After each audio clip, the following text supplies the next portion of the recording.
Hello, my name is Mark Milstein, and I am Director of the Center for Sustainable Global Enterprise at Cornell University's S.C. Johnson College of Business.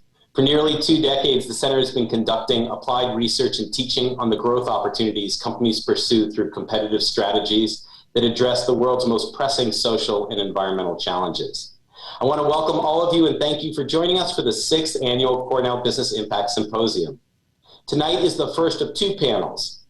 The symposium will culminate on Saturday with the finals of the first Cornell Impact Investing Competition, for which we hope you will join us. CBIS is only possible because of the hard work of a lot of people who deserve recognition.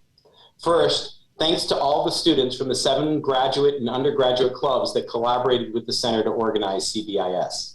Also, thanks to my center colleagues, Monica Twinar and Sophia Abdulhamid, for all their efforts that make this possible each year. Additionally, we want to thank eCornell for enabling us to hold this event virtually for the 2nd year in a row. Finally, I want to thank Corning for their sponsorship of CBIS this year. I want to remind everybody joining us tonight that you can use the chat function at any time to post questions you may have for our panel. And with that, I want to turn it over to Amanda Ward and Natalie Gonzalez from the Sustainable Global Enterprise Club, who will introduce tonight's session. Thanks, Mark. Good evening, and thank you all for joining us. Tonight's panel is sponsored by the Sustainable Global Enterprise Club at the S.C. Johnson College of Business. We're also the Cornell University chapter of Net Impact, and our mission is to empower future leaders to integrate social and environmental sustainability into business and to advance the professional development of students interested in pursuing sustainability-related careers. And we do this by providing Johnson and the larger Cornell community with forums for networking and education. I would now like to welcome our moderator and our amazing panelists as we hear about the future frontier of business and the intersection of social justice, the environment, and sustainability. I'd first like to introduce our moderator, Professor Glenn Dow. Professor Dow is Professor of Management and Organizations at the Johnson Graduate School of Management, and Area Coordinator for the M&O area at the S.C. Johnson College of Business. He researches in the area of corporate sustainability with a focus on firm environmental performance. Recent projects have investigated the effect of the local demographic factors on changes in pollution levels, the role of corporate merger and acquisition in facilitating changes in facility environmental performance, and the relative influence of financial return and the disruption on commercial adoption of energy-saving initiatives. And next, I'll pass it to my colleague, Amanda Ward. Thank you so much, Natalie. I would now like to welcome our panelists who we're really excited about tonight. The first is Kamila Knight. She is the Director of Diversity and Inclusion at Ferrero. She is also the co-founder of Eclat Culture, LLC, and is a triple Cornellian, and just recently started her executive MBA at the Cornell University Metro New York program. Next, we have Kalia Alonzo. She is the Chief People Officer for True Colors, where she is the force behind defining a company culture that drives both personal and professional growth. And last but not least is Candy White. She is the Tribal Campus Climate Challenge Coordinator at the Indigenous Environmental Network, and she is also IEN's lead organizer on the Extreme Energy and Just Transition campaign. Thank you again for joining us all tonight, and we're so excited to hear your discussions. Thanks, Natalie, Amanda, and thanks to all the organizers who put so much work into this. And I'm really excited to kick things off with this panel. I thought we could just start in a simple way. If you got those lovely introductions. I think it was disproportionate, by the way. They spent way too much on me and not enough on you guys, but we're going to rectify that. If we could just hear a little bit more about your backgrounds and your work in this space and just go around the room. In my ordering, I've got Candy in the top left, so maybe we'll start with you. Tell us just a little bit more about yourself and what you're doing with IEN. Thank you. So I'll introduce myself in my language and say Dosha Margot. Smarashima Ishuia Hets. And so in Hiratsa, I said, hello, relatives. My name is Eagle Woman. I am actually on the leadership team with IEN and the Native Energy and Climate Campaign Organizer. It was funny when I got that introduction. I started with IEN in 2007, and back then I was working with the Energy Action Coalition on the Tribal Campus Climate Challenge project. So it's been a while since that time, but oh man, I have been working on all of those very challenging issues around environmental justice, environmental racism, social justice, and basically also educating my community members and how we can move away from a lot of fossil fuel projects, because I'm from North Dakota. I'm a Manda and Hidatsa Rikara woman whose tribe is right in the heart of oil development. And so it's very difficult sometimes to hold a just transition workshop amidst, flares outside your window and things of that nature. So been working very hard on bringing awareness, education, and attention to the issues, but also the path forward. Wonderful. Thank you. So moving now, bottom left, Kamila. Yeah, hello, everyone. I would start by saying that, I believe that my purpose is to be what I call a change superhero, which to me means I want to change the way that people interact with their environment, whether that's their physical environment or with other people. And this really roots back to my studies at Cornell. As Amanda said, I am no stranger to the Cornell studies. And I had the opportunity to complete the SGE program during my master's at Cornell. And it really helped to open my mind up to what corporations could do and the role that they had to play when it came to sustainable development. And furthermore, what led me to my career, frankly speaking, when it comes to diversity and inclusion. I truly do not believe you can solve any type of sustainability issue without looking at it through the lens of diversity and inclusion. My background, I started my career at Unilever once graduating from Cornell. I've had experience in supply chain procurement, sales, and HR and diversity and inclusion. I recently left Unilever and started my career at Terero, where I am now the Director of Diversity and Inclusion. And even outside of that, I serve on several different boards that have the aim or the goal in driving not only diversity and inclusion, but sustainable impact. Wonderful. That's really inspiring.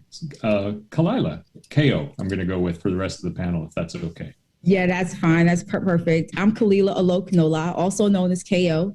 And I'll start like Kamala started, just taking you a little bit back, to what I did and, what I do now. I'm Chief People Officer here at True Colors, which is a for-profit company with the closely knit social mission to unite gang rivals and decrease violence in our city and in cities across the country. And here, I'm responsible for people and purpose operations, which is extremely exciting. My experience didn't all come from the way of work, but came from the way of real life. And so, some of my life experiences helped qualify me for the role that I'm in. Of course, I went to school. Of course, I got educated, but that do-it-yourself education that I learned growing up helped me, to be able to be effective in my role here at True Colors. Before coming to True Colors, I was actually in event and set design. I owned my own business for 12 years. And I just had this awakening, this moment where I wanted to do something different. Outside of here, I call myself an impact architect. And so I build processes and systems that are people-focused, purpose-driven, and profit-aligned. But they all have to make significant impact in the lives of people and in the way of work. When I'm not at True Colors, I'm writing books. I'm a published author. I'm coaching, powerful women who are brave and they use their seat at the table to amplify their voice on issues that affect the world. And I'm a mom to 4 beautiful kids and a pup named Miss Bailey. All right. That's a great start. Well, first of all, we got beer, chocolate, and energy. I think we've got that. Isn't that pretty much the foundation of life? We're set. Yeah. But this is really exciting. I'm really looking forward to getting some questions to you guys. I want to just, for the audience, I've got some questions we had agreed on beforehand, and then we'll hopefully from there riff a little bit, but we're also looking forward to the audience questions. We'll get to that in 20 minutes or so. One of the things that strikes me is that you have, we have 3 people here with incredible experience at how companies can really make a difference on the ground in local communities. And I think sometimes we focus, on the big goals, right? And companies set these sort of global goals and their approach to improvements, but a lot of the real work and the nitty-gritty comes on the ground and in the local environment. And I'd just like to hear a bit from each of you about, how businesses can really work to impact in a positive way the lives in the local community, the environmental quality, just generally we think people and planet, but we mean locally. So maybe start in reverse order. Ko, can you hit us with that first, and then the others can jump in as they see? Oh, we have our first in our Zoom bingo. You're muted.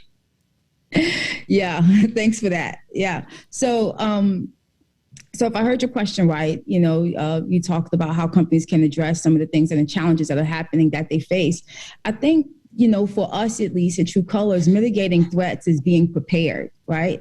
And preparation comes from education and data that's collected, case scenarios or previous circumstances that may have happened that you took notes on and you decided to respond to it. But being prepared also ensures more efficient and effective ways of doing things, because you can't wing it and win. I'm just a firm believer of that, and so when companies decide to address issues, I think before there has to be an assessment. When you address it, you have to see the issues that are happening. And once you see those issues that are happening, you can effectively put things in place that can help change some of the things that you're facing. And so we view things here at True Colors. You can open a can of worms, or you can open a container to get the data inside of it that you need to define a design for your people. So I think if companies want to address some of the things that they are facing, they have to address and assess themselves first. They have to assess themselves, address it, and then prepare based on that data. If you have case scenarios and things that have happened, not just in your local area, but in other local areas, you take note and you shape systems from it. You just can't ignore what the data is saying. You have to pay attention to it.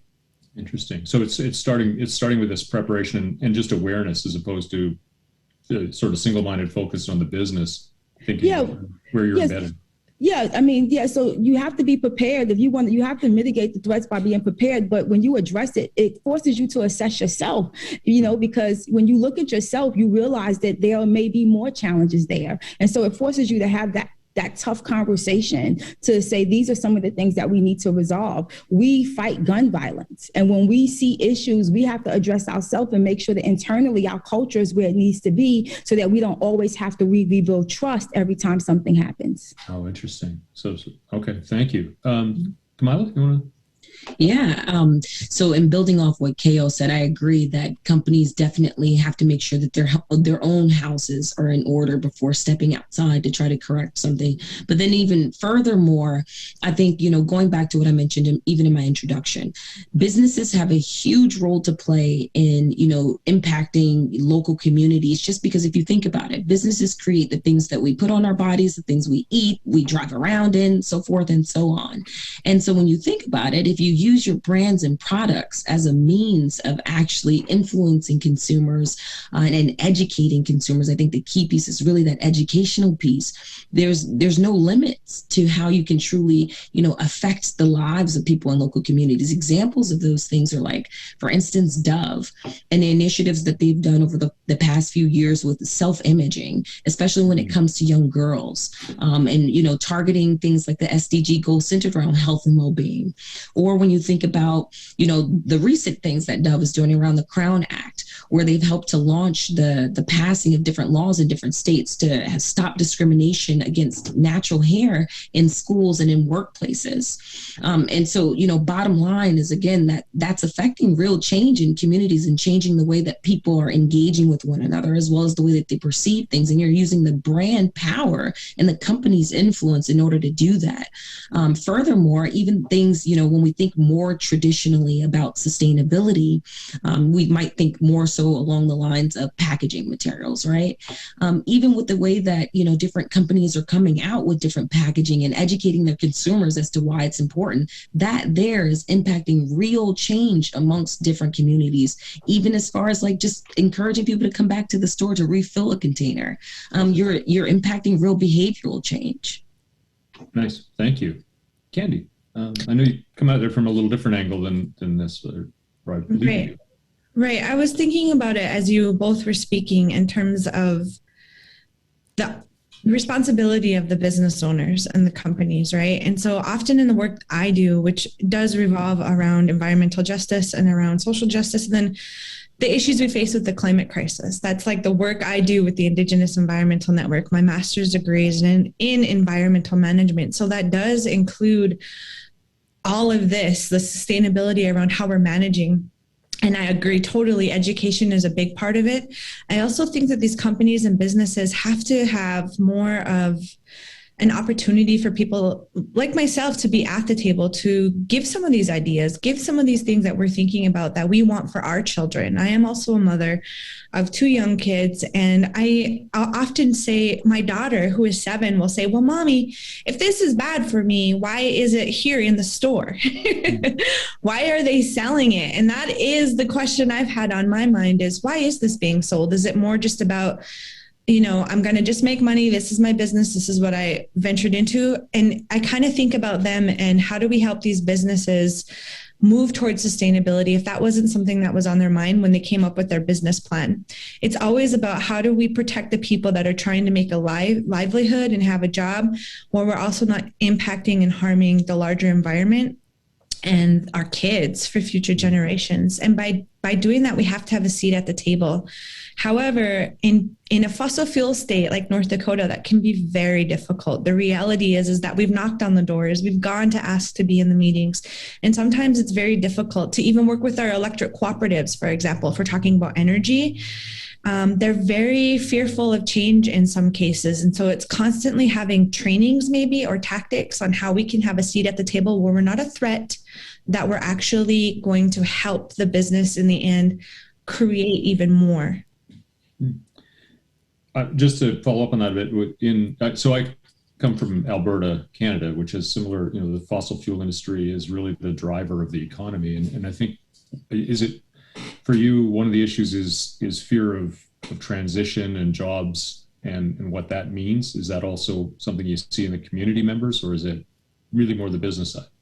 Oh, definitely. But that is a lack of education.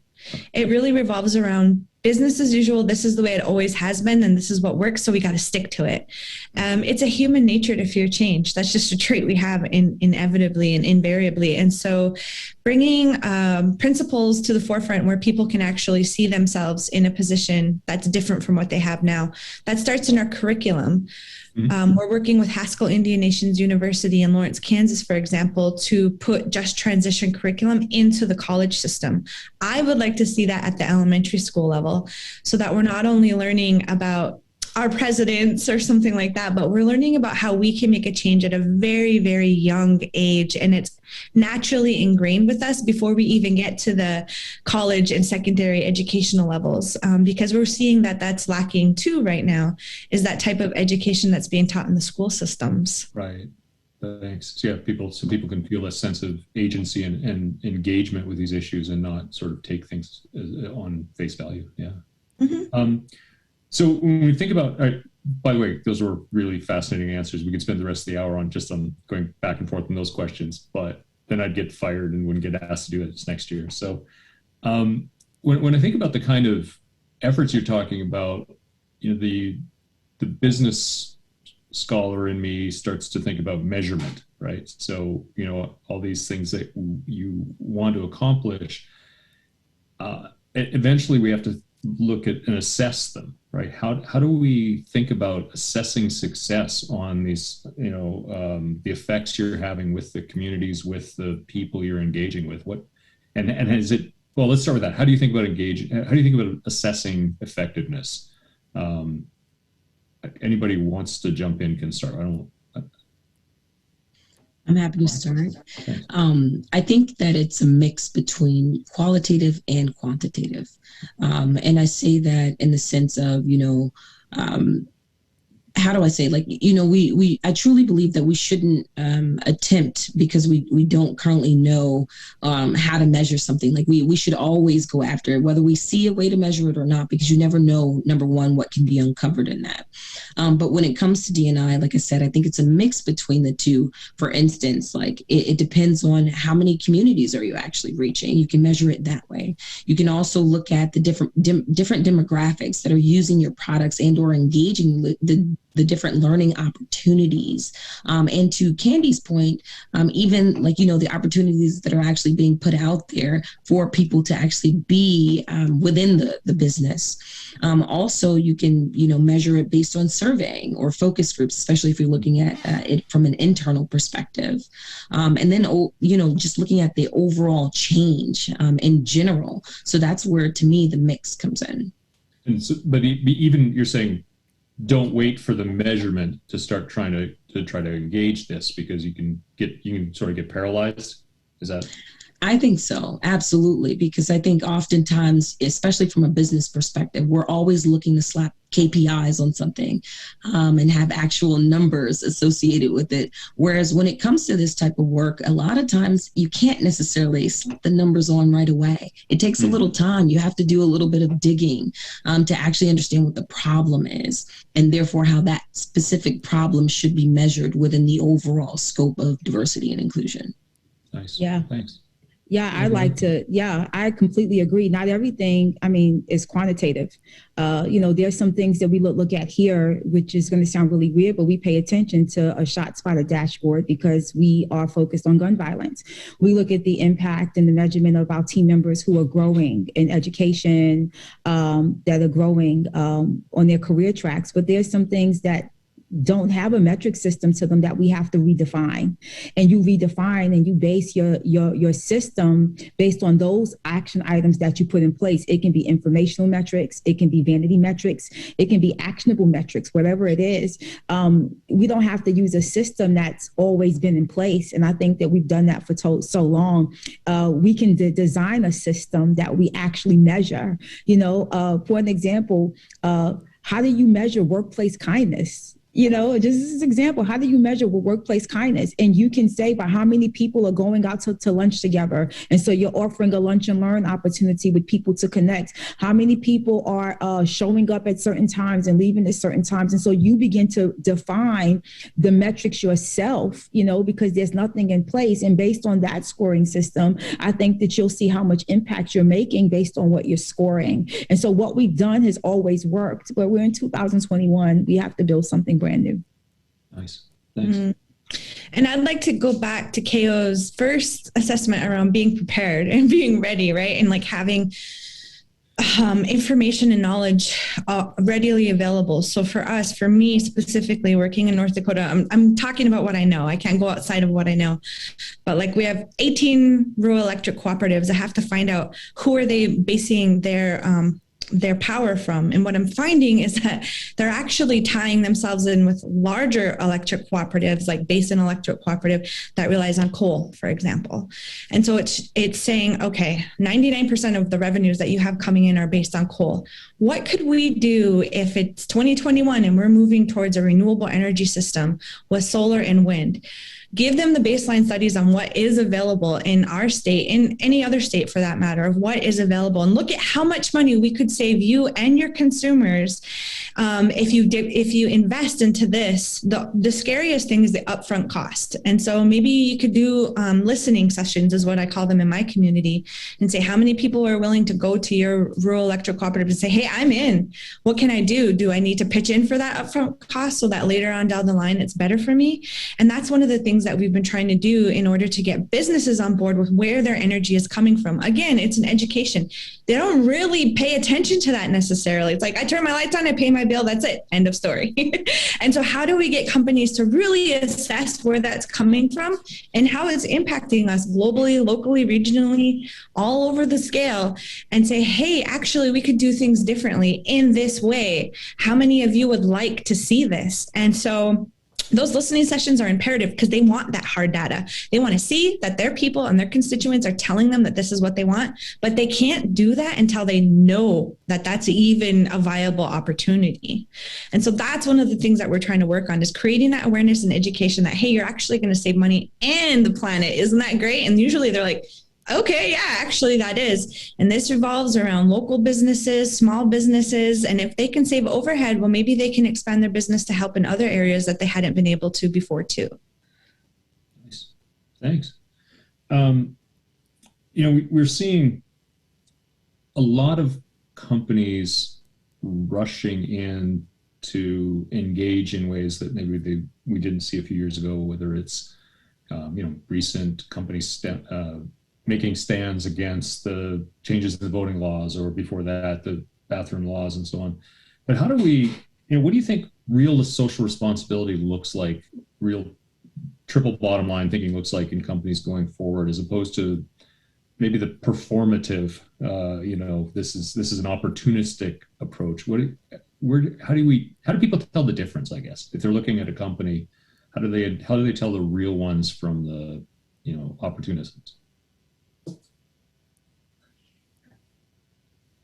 I'm happy to start. Oh, thank you. I needed someone to jump in. Radio silence. For me, I think it's companies truly connecting to the communities that they serve, so that it's not something that's more so just a business incentive for them, but something that it showcases that they really care about the consumers, again, that they serve.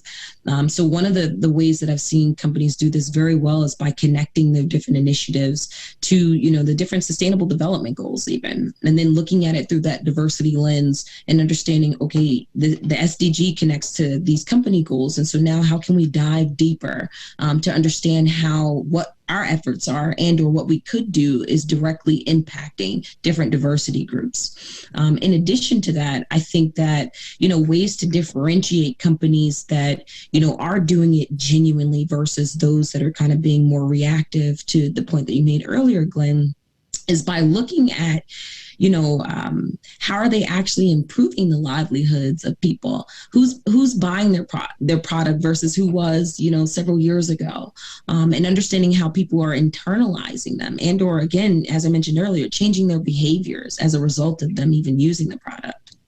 Yeah, and I'll jump in right after her. And I think they humanize the experience. Right. And I'm a people person, so I'll probably talk a lot about humanizing the experience, for people. And when I say that, I think that, we realize and begin to recognize that people are one of our most important assets. And when consumers begin to see that behavior from organizations, they're responsive, because we know that buying, purchasing, whether it's a product or service, is an emotional journey. And it doesn't start when you go into the store. It starts before that, with that customer-centric culture.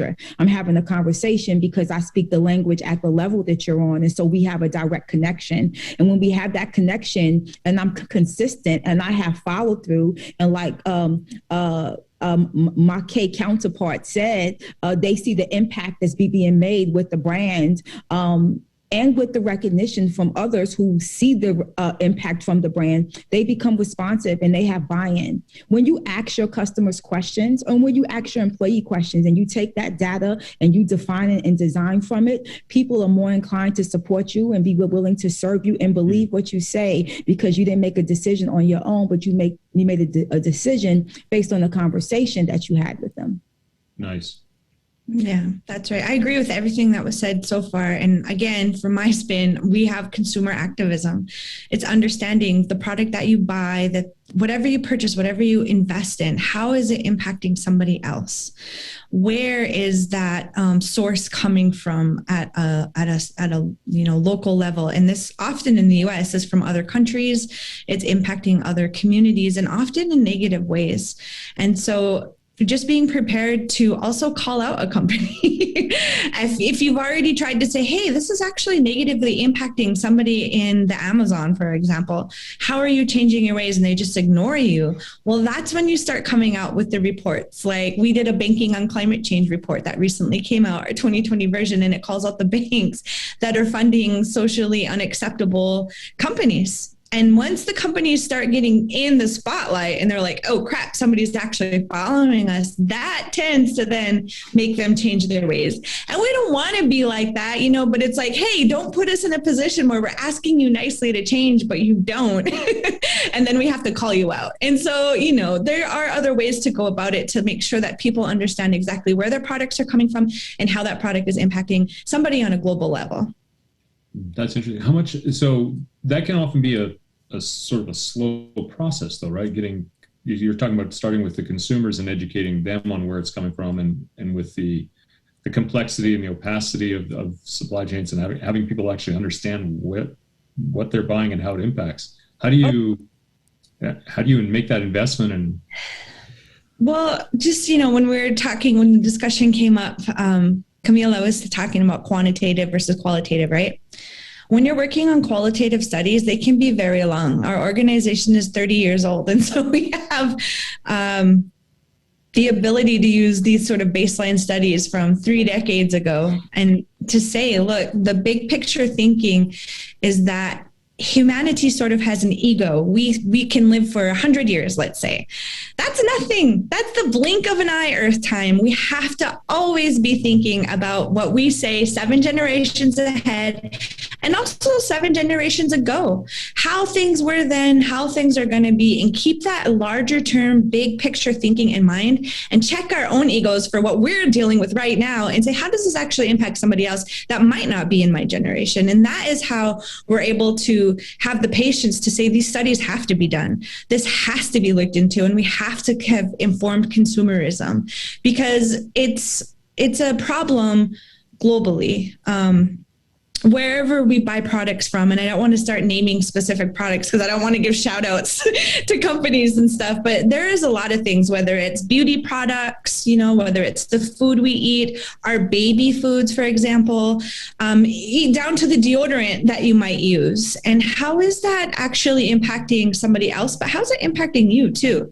As an individual, there are products out there that don't have good things in them. And it's up to us to understand what we're ingesting or putting on our bodies or what we're buying and supporting. We should know these things if we want to have informed consumer activism for ourselves and for all people. That's a great, I can tell you've thought about this a little. That's a great answer. I want to, this is a bit of a shift, but I'm struck by the energy and passion that I have the emanating from the three of you. And I just want to hear a little bit about how you maintain that kind of energy in what is often a tough space, right? Some of these battles you're fighting are not, in case the audience hasn't figured this out or didn't know coming in, these aren't easy. How do you maintain that? What gives you the drive to keep going when things are sometimes pretty tough? Yeah, I'll jump in so Kamala doesn't have to go first this time. So I think that, for me, I remember my why. Simon Sinek says that people don't buy your product, they buy your why, and I remember my why. I keep that up front.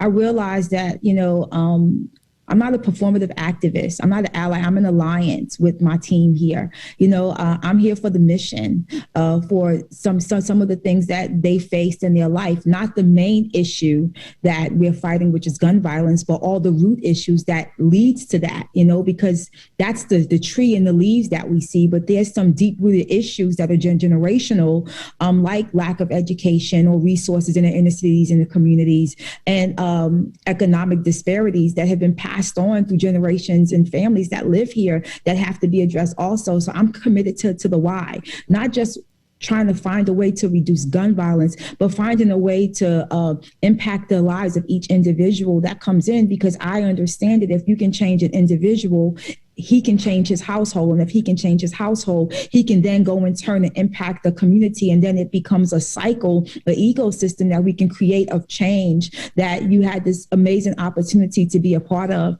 Other people fight peace just the way I do it is differently. And so it's my why. That's awesome. Thank you. Mm-hmm. Go ahead. For me, sorry. No, For go me, ahead. I think it ties back to, what I mentioned earlier, my purpose and being a change superhero. I constantly think about that and try to translate that into actual actions and how I'm engaging on different boards or in my job. And I truly do believe that diversity and inclusion is more than a job for me. It's life. And again, I truly don't believe you can solve anything sustainability related without looking at it from a diversity and inclusion perspective.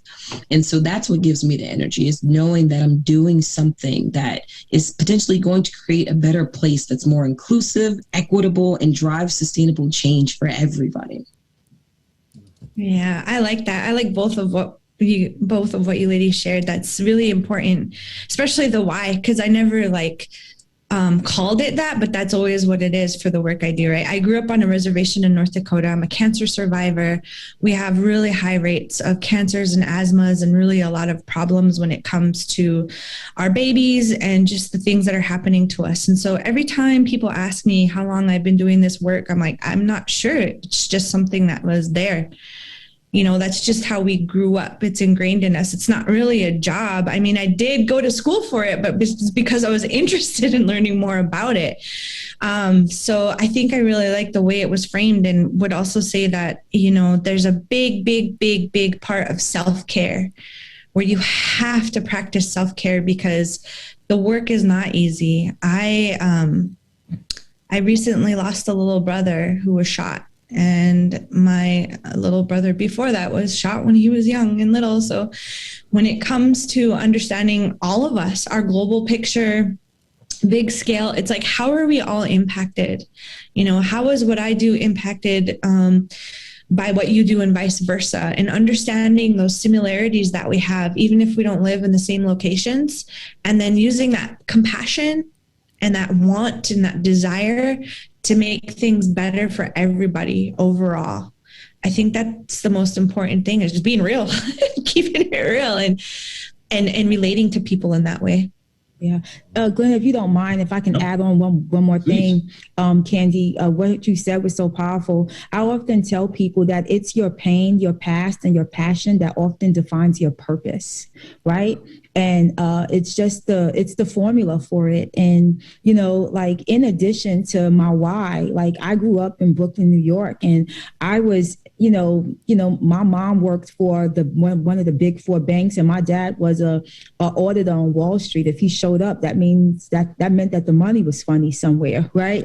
And like, life happened, and I ended up in some really difficult situation and faced similar challenges to what these guys face. And so when I, found out about True Colors and had this conversation with our founder and CEO, it was for the first time in decades, I was willing to share that part of the story that you kind of keep in the closet. And so I opened the door, and shared that part of the story because I realized that this purpose was more important than my pride.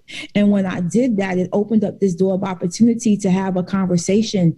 And what that conversation sparked was that, I realized that the American dream I wanted wasn't about the house or picket fence or have a great husband and kids, but it was about making impact in the lives of others who had gone through difficult situations. That if I had a seat at the table, I was going to use my voice for change, or I was going to remove myself and give somebody else my seat. And so I think our past, our pain and our passion helps define our purpose. And I think we all just said the same thing. So that's what keeps me going. I think that's what keeps us all going. Now I'm going to have to, as soon as the panel's over, I'm going to have to go think through the 4 Ps and see if I can figure out what I've done. I really appreciate those answers, by the way. For the audience, I didn't warn the panelists that we would get personal in that way, but I really, as I was listening, I had to find out a little bit more about essentially what makes you tick in this difficult space. So I appreciate it. I have more questions, but I did promise that we get to some audience questions. I know some people have been sending in questions to our student team, and I want to let them moderate the next portion. If you're in the audience and have some questions that you haven't sent in yet, by all means, we still have time to get to a couple, I think. So take it away, Amanda, Natalie.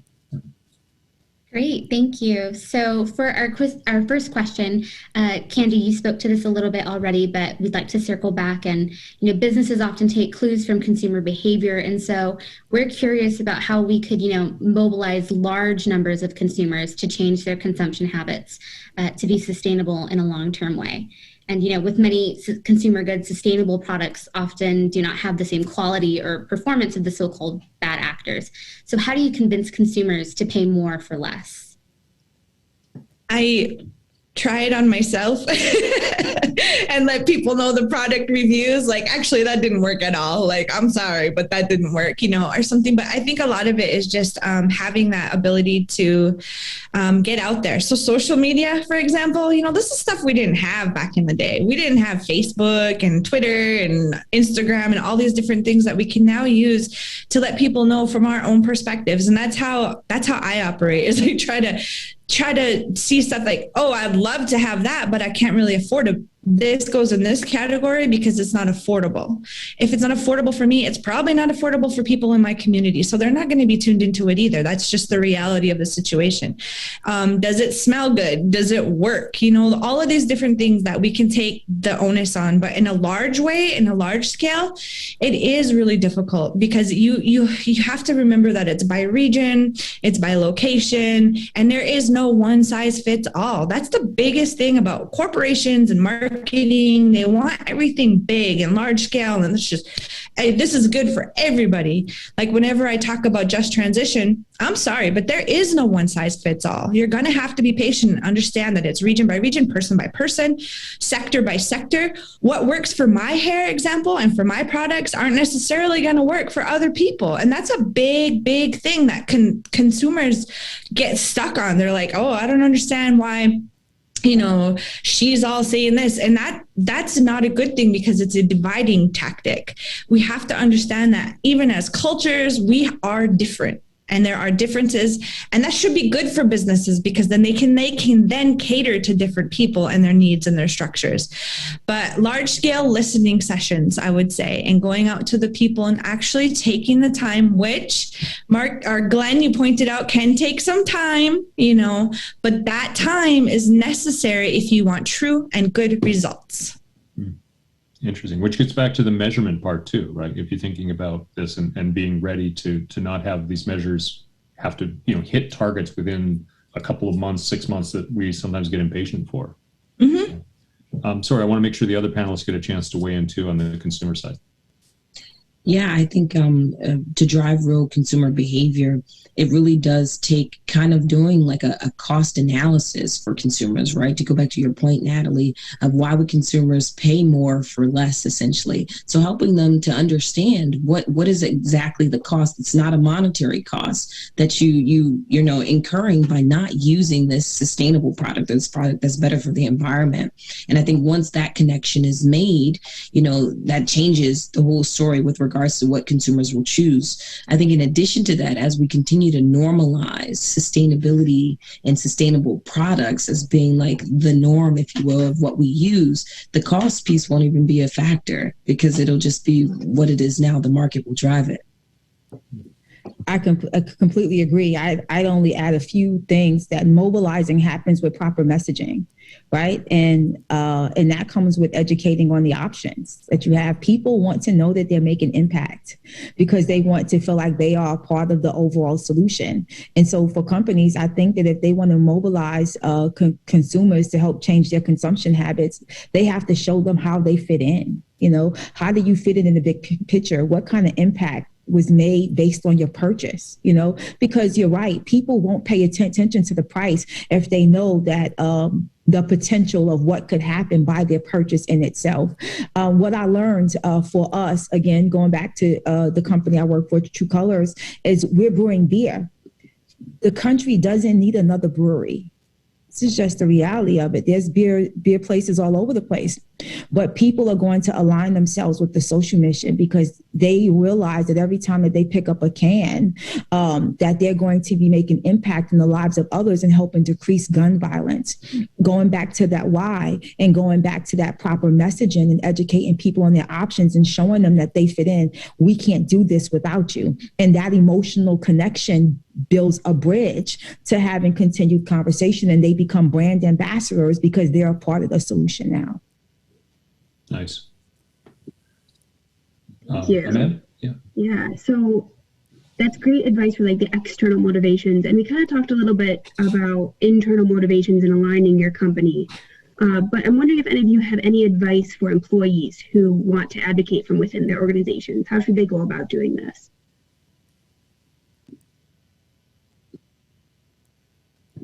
I think it comes from sharing your opinions, frankly speaking, sharing your opinions, getting involved, and helping to connect the dots. One of the things that I prided myself on in moving across the business, for instance, at Unilever, is understanding different dynamics that I only picked up from being in different functions. And so therefore being able to cross-functionally connect the dots on things, whether it was with regards to diversity and inclusion or with regards to sustainability.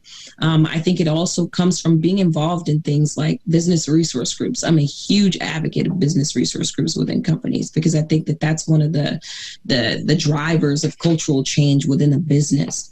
And you can have sustainability focused business resource groups, which can directly impact internal and external, sustainable development, and, other business resource groups that are focused on other diversity groups, which can help shed light on the perspective and or driving consumer change and internal change with regards to that particular group. Agree. Saying recognize and respond. I think that you won't be able to address the issue unless somebody says something. And, there has to be a feedback loop that's designed in a systemized way that allows conversation around accountability. That is usually established if it's a culture of empowerment and trust, but we know that that's not realistic across the board. But I think having employees in a position where they are okay with voicing their opinion and realizing that they are a part of the change and that place of discovery to help the organization create solutions that they're trying to drive is important. And so if anybody's watching and they're inside of a company right now and they're looking for ways, it just takes for you to open up your mouth and say something, and I know that's hard for most people because again, not all companies have cultures of empowerment and trust where they accept solutions, but maybe you can suggest an opportunity to open up a way where people can have those conversations. I like to call them brave conversations. It's a whole acronym for me where you have to connect with people meaningfully if you want the company to grow. The company can't grow and sustain without people that are internal inside the organization connecting the right way. So. Same. If you can't speak up within the organization that you're in, it's time to make a serious thought about maybe making a move. If you can't change it, try to change where you are. Change what you have where you are, that's always the long-standing saying. I luckily work with the Indigenous Environmental Network. We're pretty much like-minded in the work that we do. But outside of that, we have seen people live in fear, be fearful because they don't want to lose their job, for example. That happens all the time. And it just takes maybe one person to be willing to not be afraid to stand up and speak for what is right, to empower other people to feel that same way. And that's what I'm a big, big, big fan of doing. I always got into trouble from Head Start through elementary, through college, because I spoke so much and I was always asking questions, but why? Why aren't you teaching us this? Why aren't we talking about this? Wait, why is this the way it is? And people don't always like it, but you can't live in fear.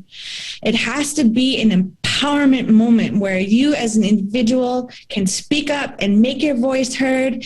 And maybe if you have to go somewhere else, then you can maybe start your own business and say, you know what, this is something I never thought I could do before, but you can.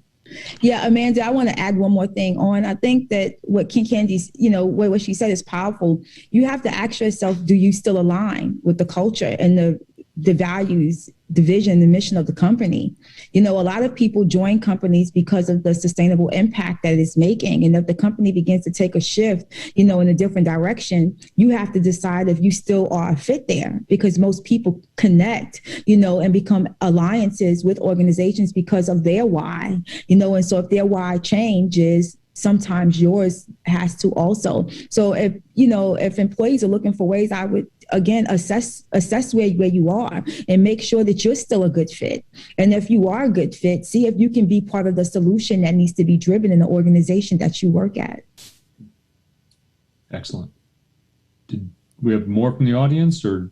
Yeah, we sure do. And, thank you so much. This is all excellent advice as, students like myself who are preparing for internships, for a first foray into the corporate world. So lots of great advice and empowerment for me moving forward. So we have another question from the audience, wondering how we can support and educate small businesses, especially, industries like the restaurant industry where the margins are sometimes very slim. I think a huge way to support small businesses as well, especially when you're thinking about it from a social justice or diversity and inclusion perspective, is through supplier diversity programs. And, allowing them to offer you resources or support, whether that's, being an actual supplier of a material that goes into your good or product, and or being, some sort of, somebody who helps you create content, if you will. I think that makes a huge difference. In addition to even just aligning the business and providing opportunities, especially if it's tied to the company's mission and or if the company has chosen to take a stance with regards to something, aligning yourself with different small businesses and just showing support, whether even if it's just a donation, I think goes a long way for small businesses.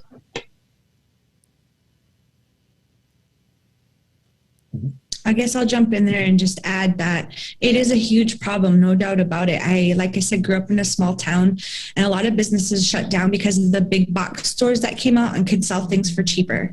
And why is it cheaper? Again, it goes back to education, and it goes back to, it's cheaper because they're using cheap labor from somewhere else and not necessarily good working conditions for those people. Really educating people around why small businesses might have higher overhead costs and why things might cost more is so important. And say you got to be willing to support, like what Camila, is it Camila? I keep wanting to say Camila, the overhead cost benefit analysis, the true cost benefit analysis of something, and what does that actually look like. And so support small businesses because of that. And if you want to help them, help with their marketing campaign, help with their campaign of why they put the information out there around why that exists, and maybe be willing to just spend just a little tiny bit more because it's the right thing to do. Yeah, so I have some friends that own local restaurants here, small business restaurants, well, smaller restaurants here. And, they've had tons of trouble, especially with hiring people to work in restaurants right now because of some of the other opportunities that are available. And I always tell people, if you want to help a small business, you can support them by spending, right? You can spend local, you can share their information, and, you support by telling somebody something. I think that where we are right now is that we look at big box retailers and we often think that they have everything that we need, and not realizing how much sweat equity goes into building the smaller brands and the local organizations who are making, say, significant impact. Our economy grows because of the small businesses, not because of the big retailers. And that comes with education. And so we have to begin to educate people on the importance and the impact of what it does when you do support local. I think that people constantly assume that they don't have to worry about the little guys, and I think that we need to put more focus on them, especially now. 2020 dealt us some blows.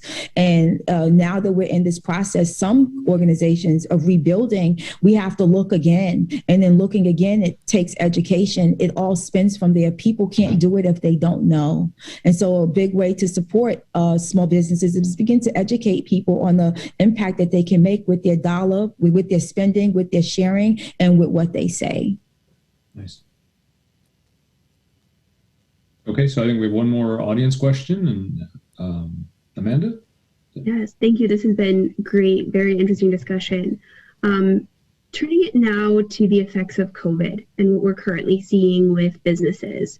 What are some of the major challenges you feel businesses are facing now with COVID when it comes to community engagement and environmental priorities? And what do you see as like the most essential step forward post-COVID? I'm happy to start again. For me, I think it's, companies obviously aren't able to be outside and be up close and personal when it comes to these different communities. So it makes it a lot harder to connect with the different communities. So that's one of the things that I see as the biggest challenge, if you will, for, what companies are doing or have done. But what I do see, as being something that I think has continued to drive some sort of impact within communities despite COVID, is just impacting change when it comes to even internal benefits. Because, when you think about it, employees are a part of the communities, right? When you're changing benefits that applied to your employees and creating a space where they feel comfortable, this changes, how they're communicating and or sharing information about the company and what people are willing to come to the company, what people are willing to buy products for the company. And I'm talking about benefits as far as like even ending the workday early so people have more time to go spend with their kids when we're all sitting in front of a computer all day, every day, and or implementing, more vacation days, especially now given COVID. A lot of us haven't really taken vacations, now more than ever. So things like that, I think, is still impacting communities, although indirectly in comparison to what companies traditionally do.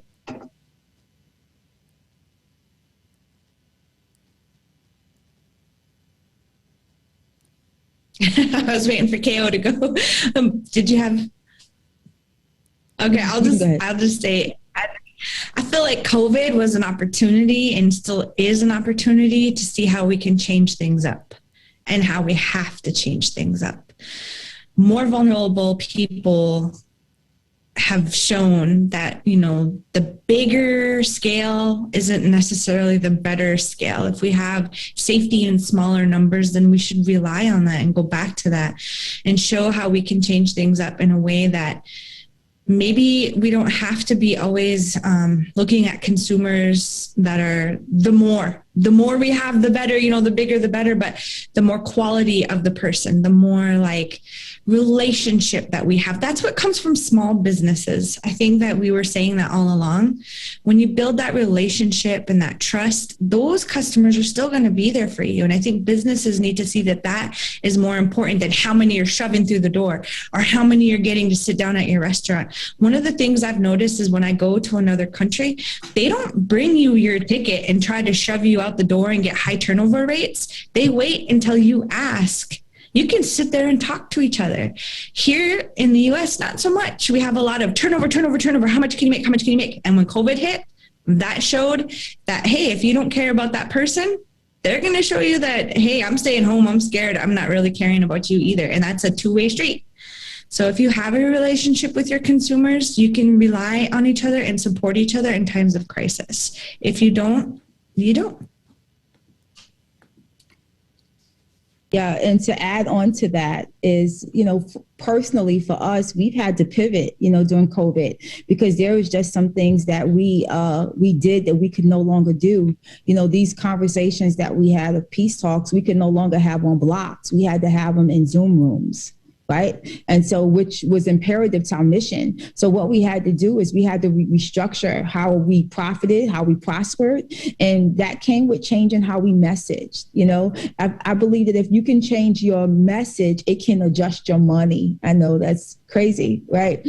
You had to make your message during COVID mean something to people, right? What may have been expendable, you have to show them that it is essential now. And that's what COVID showed us. We began to humanize the experience with people. We became more emotionally attached to the things that we cared about, the things that we love and the things we used. And because we were limited in how we could make a meaningful connection, it caused us to care more. And those are areas that I think that we have to continue to look at because I think the way the world is right now, if we want to move forward, and because we have so many issues, I think that the world is in a crisis in so many areas, is that we have to remember humanizing the experience during COVID and take it with us outside of the pandemic. It has to continue. It wasn't to hurt us. I think the COVID pandemic actually helped us a little bit. And I know that we lost people, and I did too.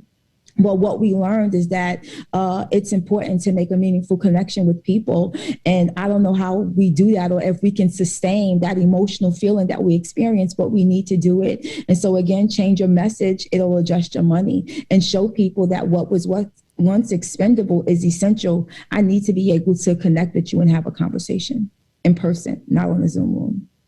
Wonderful. Thank you. So I'm going to exercise the moderator's privilege and ask one, and then take over for one last question. And I think it is coming out of that COVID question and looking forward as we see, hopefully, I won't say return to normalcy, because I don't think that's what anybody on this panel wants exactly. But what do you see in 2021, 22 as the one key issue that you think you can move forward and really put your passion and efforts behind what are you hopeful for in this coming year?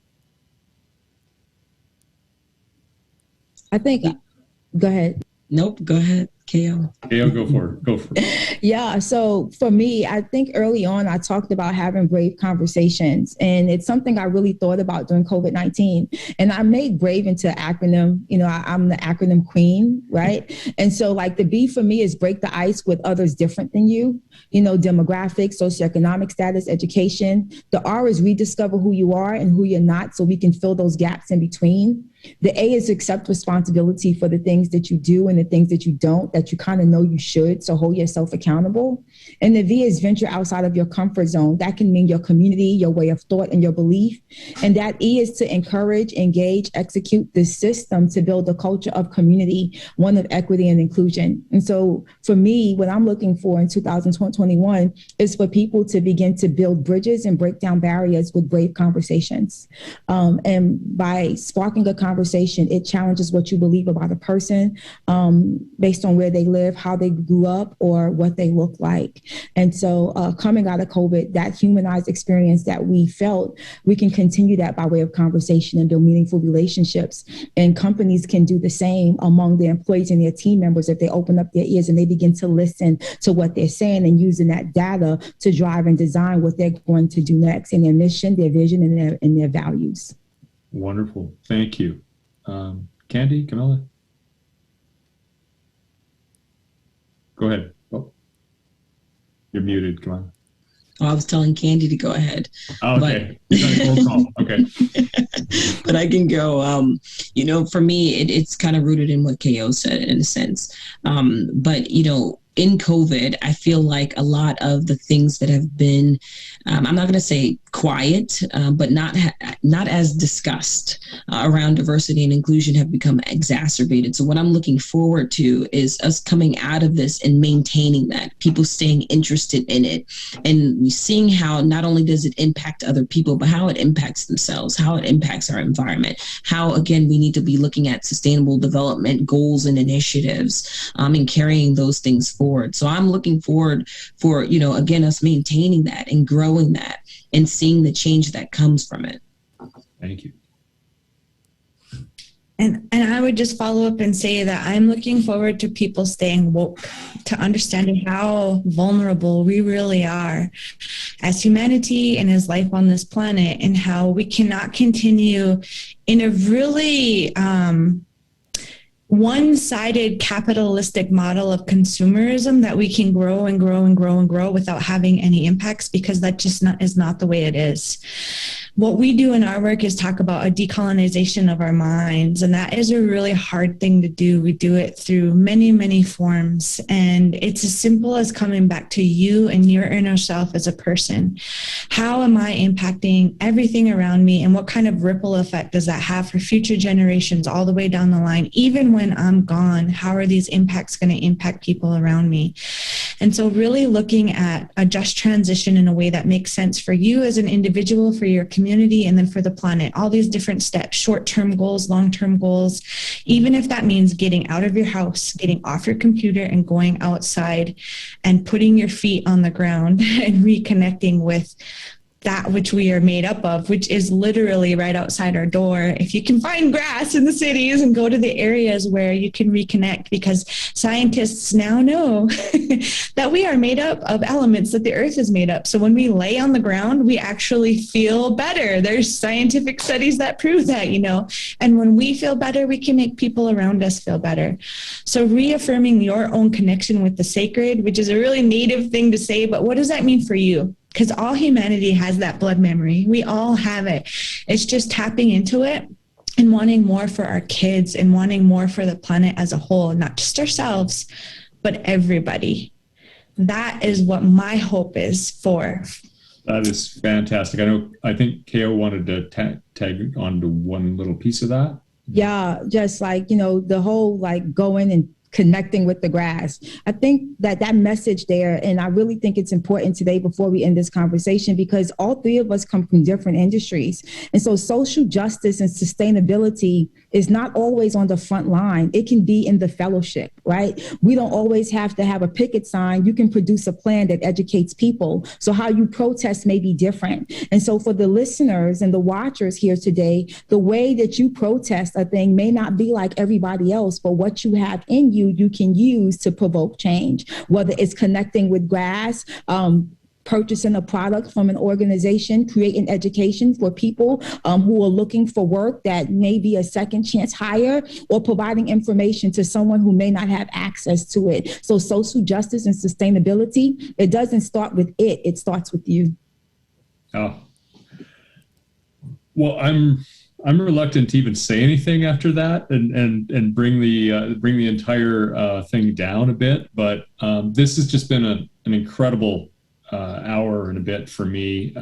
It really was a pleasure to hear from all of you, and I really deeply appreciate your time and your insights.